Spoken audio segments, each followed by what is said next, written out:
Tunadhaminiwa na Magnus Secondary School. Ni shule ya bweni na kutwa kwa kidato cha kwanza hadi cha 4. Ni shule bora yenye mazingira tulivu ya kujisomea. Habari njema kwa sasa ni kwamba Magnus wanatoa ufadhili wa ada ya masomo. Ni vizuri ama ni vema mzazi ukampeleka mtoto wako Magnus Secondary. Jina lake katika vyeti ni Dimitrov Pantov, ambaye huyu umri wake ni miaka 49, raia wa Bulgaria, ambaye hivi karibuni tumemshuhudia wakati Simba ikicheza na Gaborone United kule Botswana. Tumeona quality yake kocha huyu, ambapo Simba kama wekundu wa Msimbazi Simba walipata goli moja, goli ambalo lilifungwa na Elim Pansu lakini kwa ugumu kidogo. Lakini baadaye wakarejea katika mchezo wa marudiano kwa Mkapa Dar es Salaam, ambapo tuliweza kuona kwamba Simba iliweza kupata ile sare ya bao moja kwa moja. Kwa hiyo maana yake ni kwamba ni kocha ambaye ana uwezo mkubwa sana wa kuzuia, lakini pia ni kocha ambaye ana uwezo mkubwa wa kushambulia hata kama kikosi pengine hakina wachezaji wenye ubora. Sifa ya Dimitro ni kocha ambaye kwa ufupi anasoma kwanza mfumo wa timu pinzani kwa ukubwa wake. Alafu vile vile inavyozungumzwa ni kocha ambaye mara nyingi anapenda sana kutumia njia za video kuweza kufanya uchambuzi wa mchezo kabla ya mchezo. Yaani mechi kabla ya kuchezwa basi anafanya uchambuzi mkubwa. Na hii ndio silaha kubwa ambayo imekuwa ikiwaadhibu watu wengi ambao wanakutana na kocha huyu. KCV sio kocha mkubwa sana ambaye tuweze kumfananisha labda kama vile na Benchika ambaye aliweza kutua pale kwa wekundu wa Msimbazi Simba, kocha mkubwa wa viwango kabisa lakini hakufanya vizuri. Lakini pia uweze kumfananisha KCV na kocha kama Davis Fadlu ambaye yeye huyu tuliona alikuwa kocha msaidizi Raja Casablanca, na hivi tunavyozungumza amerejea tena kwa mara nyingine kule Raja Casablanca na tayari ameshaiongoza timu yake kupata ushindi katika mchezo wa kwanza. Sasa kikao cha ndani ambacho kimefanywa na wekundu wa Msimbazi Simba, kulikuwa na majina kama mawili ambayo tayari walikuwa wanapendekeza waweze kupata kocha ambaye ataweza kurithi viatu vya Fadlu. Sasa jina la Dimitro ndio limekuwa jina kubwa zaidi kwa sababu mwanzoni alikuwa anatajwa pia Fadlu kuondoka kwake pengine Nabi ndio huyu angeweza kuchukua viatu vya Fadlu. Lakini inavyozungumzwa kwa kina imebainika kwamba Nabi hivi tunavyoeleza timu ambayo anafanya nao mazungumzo ya kina ni Al Hilal ya Sudan, na tayari mazungumzo yanaenda kwa 99% kuweza kukamilisha dili hilo. Kwa hiyo wamekuja hapa Tanzania pamoja, juzi tumeripoti taarifa za hapa na pale, lakini jinsi ambavyo wameonekana mabouncer wa baadhi ya klabu za Yanga na wengine wakiwa na marafiki wa wachezaji wa Simba au wazee wa Simba, zile clip zilikuwa zinaonyesha kwa sababu yeye amekuja katika ardhi ya Tanzania, basi amekuja kama mapumziko, lakini mara baada ya hapo ataondoka. Kwa hiyo hakuna ukweli kwamba Nabi atakuwa kocha wa Young Africans kwa muda huu, labda msimu mwingine, kwa sababu tayari hata ukitazama Young Africans wenyewe nao pia wanachanga karata zao kuweza kupata kocha mpya. Na hapo pia nilizungumza na mabouncer wa Young Africans ambao wamekuwa wakionekana na kocha Nasser Nabi, na mmoja bouncer huyo ni Kais amezungumza kwamba zile picha sio za mwaka huu, ni za mwaka jana. Kwa hiyo amekanusha kwamba zile picha akitembea na Nabi nadhani niliwaeleza juzi, nisikia nyinyi wote, nilikaa hapa nikasema mara nyingi teknolojia inatuleta mwanzoni na mwishoni. Kwa hiyo pia inawezekana hizi picha zikawa zimeibuka za misimu kadhaa iliyopita wakati akihudumu katika nafasi ya Yanga akiwa anapewa scout na mabodyguard ambao tumewaona, sio picha mpya. Lakini hata Nabi kutua Tanzania bado anashirikiana na viongozi mbalimbali wa klabu ya Yanga kwa sababu alitoka vizuri na amerudi vizuri kupiga nao story kama mapumziko. Hebu tudili sasa moja kwa moja kwanza tukimtazama kocha mpya huyu wa Simba, kama Simba itanufaika au vipi. Yes, kwa namna ambavyo Simba msimu huu imesajili wachezaji wenye viwango vikubwa vya kimataifa, ukitazama kina Morris Abraham ambaye huyu uwepo wake pale Simba anatajwa sasa kama mrithi wa Luis Mixon. Jinsi ambavyo anaweza kutumia mguu wake wa kushoto kufanya vizuri, basi hata Luis alikuwa anafanya vitu hivyo. Lakini vile vile Diruk, beki bora kabisa ambaye kwa sasa tunasema mechi ya pili katika ligi kuu soka Tanzania bara anaingia kambani na bao 2. Ameiwezesha Simba katika safu ya ulinzi kutoruhusu bao, lakini vile vile ukitazama Simba inaonekana imekuja kwa vingine kutokana na mechi 2, goli 6, point 6. Maana yake ni kwamba katika mchezo wa kwanza na Fountain Gate walipata goli 3 kwa mtungi, na mchezo hapo jana dhidi ya Namungo wamepata goli 3 kwa mtungi. Kwa hiyo ni wastani wa 100% Simba imepata matokeo chini ya Suleiman Matola. Lakini sasa uwepo wa Dimitro kama anatua, kwa sababu kikao ambacho kimezungumza kimebainisha hadharani kila kitu kwamba kimeenda vizuri.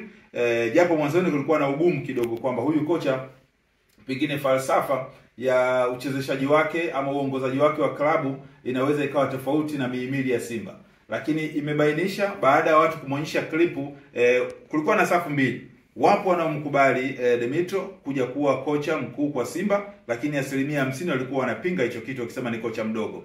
Mara baada ya kuwekewa video ikionyesha jinsi ambavyo timu ya Gaborone inamiliki mpira, basi wamesema kutokana na kile ambacho amekuwa akikifanya huyu kocha ni 100% kubwa ataweza kuipa matokeo Simba. Kwa mfano, Simba miaka mingi tangu kuanzishwa kwake mwaka 1936 ikitanguliwa na Young Africans ambayo ilianzishwa mwaka 1935, Simba ilikuwa inamiliki zaidi mpira kuliko Young Africans. Yanga walikuwa wanatumia winga zaidi za pembeni, na ndio unaona Yanga imetoa wachezaji wengi sana mawinga wa pembeni kuliko wale viungo ambao wapishi pila biliani. Pila biliani lilianzia Simba. Sasa hivi karibuni lilipotea. Lakini sasa mara baada ya kumuona huyu kocha ana uchezeshaji huo. Nikutolee mfano mchezo wa juzi ambao Simba wamecheza kwa Mkapa Dar es Salaam bila mashabiki, wametawaliwa, nadhani wote tumeona asilimia za umiliki wa mpira Gaborone wamekuwa na umiliki mkubwa. Sasa huyu ni kocha ambaye anaifanya timu icheze, ni kocha ambaye anaifanya timu ishambulie, ni kocha ambaye anaifanya timu ikabe. Sasa Simba wanataka kocha wa namna hiyo, kocha ambaye hatakuwa na pressure. Ni kweli hana CV kubwa kama makocha waliowahi kutangulia pale Simba, lakini kwa uchezeshaji wake wamemwona huyu ni kocha ambaye anaweza akaivusha Simba kutoka hatua hii na kwenda makundi. Lakini target ya Simba pia sio kufika makundi kutokana na usajili ambao wamefanya msimu huu, manake wanataka kufika hata finali ikiwezekana kuchukua kikombe. Wachambuzi wengi hatuioni Simba ikichukua kikombe cha Afrika kutokana na missing understanding zake ambazo ziko katika timu yao. Kwa mfano, juzi amesikika kocha wa timu ya taifa Tanzania ambaye alikuwa ni kocha wa muda pale Simba kuyavusha kuingia katika hatua inayofuata, Emeli Moroko, alisema wamekosa muunganiko, yani Simba wamekosa ushirikiano, kiongozi na kiongozi, manake ngazi ya juu na ya chini wamekosa ushirikiano. Kwa hiyo inaweza ikawa ni shida, lakini kikao ambacho bado kinaendelea kukaliwa, inaelezwa kwamba wanaendelea kujadili namna gani watajitahidi kuwa pamoja ili kuivusha Simba kutoka hatua moja kwenda hatua nyingine. Na hakika niwahakikishie ujio wa huyu kocha mpya wa klabu ya Simba, sasa naweza kusema kwamba Simba inaenda kuondoa ule unyonge kufungwa na watani wote Young Africans. Angalia, wameshafungwa mara 6 mfululizo. Huyu Fadlu tunayemzungumza ameondoka Simba, amepokea vipigo mara 4 mfululizo. Ametoka pale kwa Simba na bado baadhi ya mashabiki wanaona ana ubora, lakini ukiwafuata chumbani wakiwa wamekaa na familia zao, wana slide wanasema hakika tumechoka kufungwa, ni bora Davis Fadlu alivyoondoka atuachie timu yetu. Tazama timu inavyocheza chini ya Suleiman Matola. Mechi 2, goli 6, na tuseme point 6, hawajaruhusu bao. Timu inacheza vizuri, inafunguka, inakaba. Na wengi hapo wanazungumza kwamba Matola amefanya Simba kuwa bora kwa mechi 2. Kwa nini wasimwache jukumu Matola? Vipo vitu vingi ambavyo vinaakisi quality ya Matola, na nadhani Matola ni kocha kwa muda mrefu sana Simba, amekuwa kocha msaidizi. Makocha wengi wamepita chini ya Suleiman Matola, yani Matola akiwa kocha msaidizi. Yeye amekuwa amejifunza vitu vingi sana. Sisi tunashindwa kwa sababu hatuheshimu vitu vyetu vya hapa nyumbani. Ila ingefika hatua kwamba watu wakaamini kinachofanyika na mzawa ni bora kuliko hivi foreign culture, vitu vya kigeni, manake Suleiman Matola hivi tunavyozungumza angeachiwa klabu ya Simba. Kwa sababu hebu tazama Simba inavyocheza kwa sasa hivi. Simba hii ndio walioiacha yule kocha wao huyu Fadlu. Utasema la hasha, manake Matola kuna kitu amekiofa kwa Simba. Kuna watu wanasema pira hamasa. Hapana, mimi sioni mpira wa hamasa linaopigwa pale Simba. Ninaona mpira mzuri, mpira wa kitabu. Hebu tazama Suleiman Mwalimu jinsi anavyotulia. Hata mechi ya jana jinsi alivyokuwa anafunga, Derok jinsi anavyofunga, yule Shamu Karabu jinsi anavyofunga. Wachezaji wengi wanamkaba Derok wakijua ni hatari, wanampa space huyu Karabu kuweza kupata nafasi ya kufunga. Kwa hiyo Suleiman Matola kama ataaminiwa, nadhani ataifikisha Simba katika nchi ya ahadi. Na mimi sisemi tu kwamba eti pengine kitaifa. Hapana, hata kimataifa. Nitolee tu mfano hivi karibuni, aliachiwa nafasi huyu Juma Mgunda, Pepe Guardiola mnene, kifaa kutoka Tanga. Alisaidia Simba kufanya vizuri. Ndiye kocha mzao ambaye aliivusha Simba kuingiza hatua katika group stage. Na Simba ilikuwa inacheza vizuri. Baadaye Simba wakaja kukutana na Uroya Gine, wakaitandika goli 7 kwa mtungi. Wakati huo tayari huyu ndugu yetu Mgunda akikaa bench. Lakini hata kocha aliyoingia mara baada ya Mgunda alikuwa anafuata nyayo za Juma Mgunda. Hii inamaanisha kwamba wazao wakipewa nafasi wanaweza.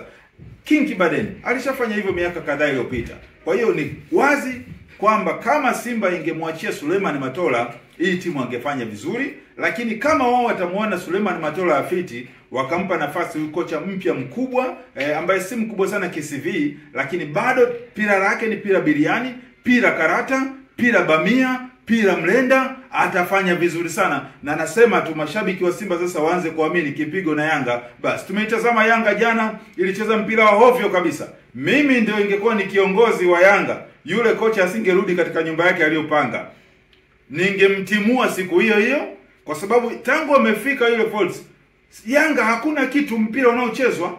Mashabiki wanaotazama mpira live wanaona pira linalopigwa pira nundu, pira utelezi.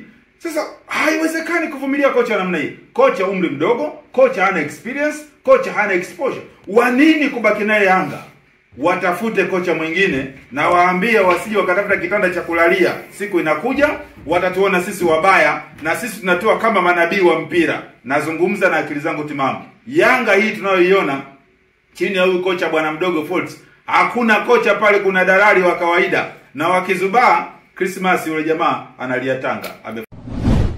Usisahau kusubscribe kwenye YouTube Mwandike Digital.